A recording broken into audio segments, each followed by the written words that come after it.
I'm going to grab a Diet Mountain Dew if we got one. I'm going to pound one down. And it got up off my shoulder. The Harris campaign is so underwater with young male voters right now, they put Mr. Jazz Hands Tim Walz out there with a gun, looking like Elmer Fudd. This is a move of desperation. I've come to the conclusion after 18 months of covering politics every single day, the folks in the Democratic elite, the folks who work around Kamala Harris, they are not that smart.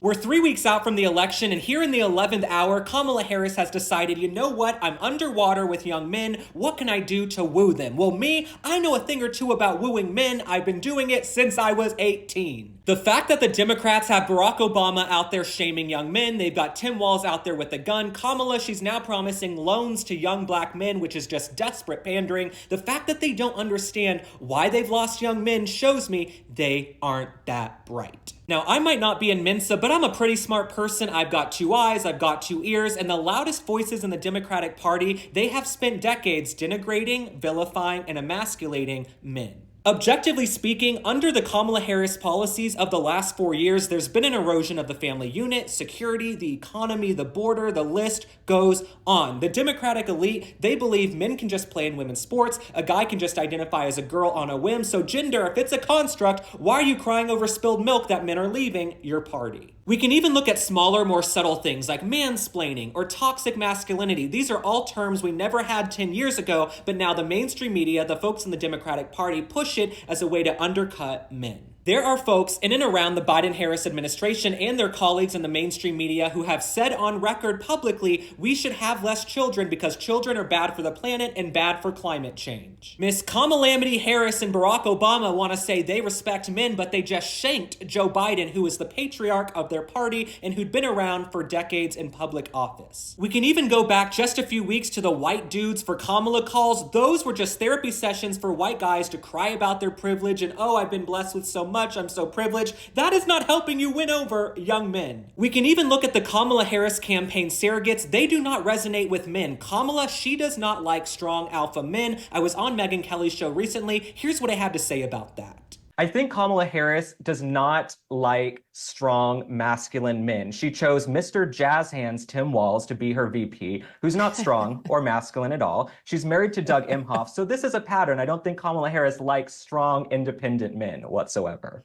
He is Mr. Jazz Hands. That's good. Right. When one of your top campaign surrogates is a man in a dress and you're wondering why you're losing young male voters, don't cry for me, Argentina. Then you've got Andy Cohen, who produces The Housewives. You've got Ben Stiller. He was great 30 years ago in Zoolander, but he's Ben Stiller. And you've got Doug Emhoff, who's been accused of abusing women. These are not great surrogates for the Kamala Harris campaign. And now you're going, why are we losing young men? Get it together. Now, you guys know I call it like I see it. I've never taken a dollar from the RNC or the DNC. The only thing I'm beholden to is the truth. And yes, Donald Trump has a deficit with some young women, but Trump isn't out there pandering, promising loans to young women 20 days out from the election. Now, while we're talking as friends here, something that's confused me for a long time is that Kamala Harris, she's been called a champion of women's rights. She's going to save women's rights. But Kamala, anytime I hear her talk about women's rights, it begins and ends with abortion. I'm the type of guy who believes in common sense above all else. I understand if abortion is your #1 issue in the election, you're going to vote for Kamala no matter what.